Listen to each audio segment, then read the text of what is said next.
Pesaflow Limited is a homegrown technology company founded by a group of friends united by a shared vision.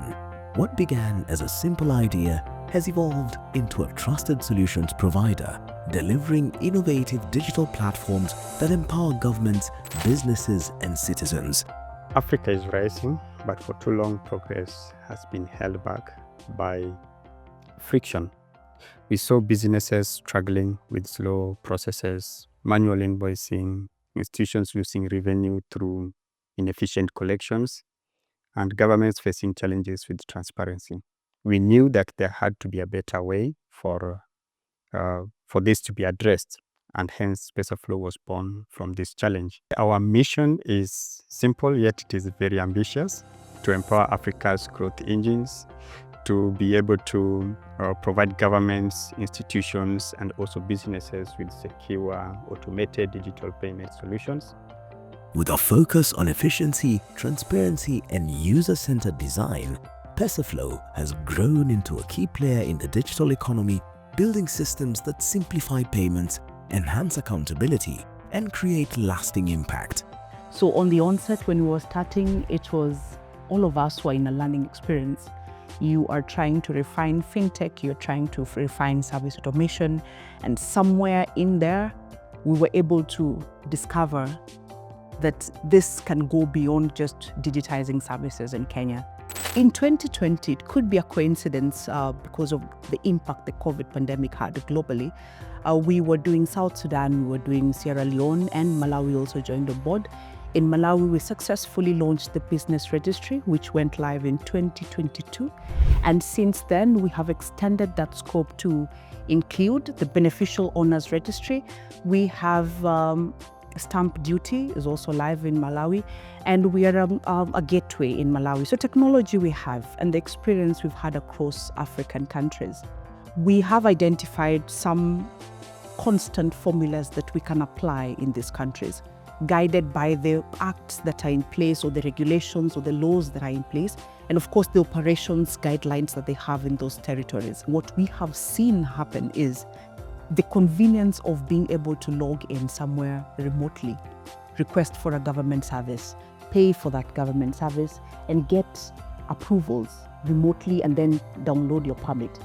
Before digitization, accessing government services in Kenya meant endless queues, long waits, and constant delays. Pesaflow transformed this experience with a solution that streamlined service delivery while enhancing transparency and accountability in revenue collection. Currently, most of our platforms still run on Elixir, and also we've come to build or separate the different systems, at least to provide some level of scalability, so that downtime on some systems do not affect other systems, at least to maintain quite a high level of uptime across the platforms. We've also built a number of APIs across the different government agencies, at least to be able to communicate between them and provide services across them, because you will find some information will sit on one government agency but it's required on another one. So APIs at least allow us to be able to cross-communicate and make it easier for the citizens to access the services. If we talk about the user-friendliness of the platform, this is also, of course, something that keeps evolving. And we have a dedicated team of UI and UX designers who keep looking at the platforms, interacting with the users, and trying to make it much easier to use. The main thing that we focus on is monitoring. So we make sure that the Pesaflow environment, so the whole Pesaflow environment from end to end, is monitored. So when we talk about monitoring, we're talking about how are the applications performing, are they running? If they're not running, we get alerts and we respond to those alerts, make sure they're back running. Access, are people accessing them as they should?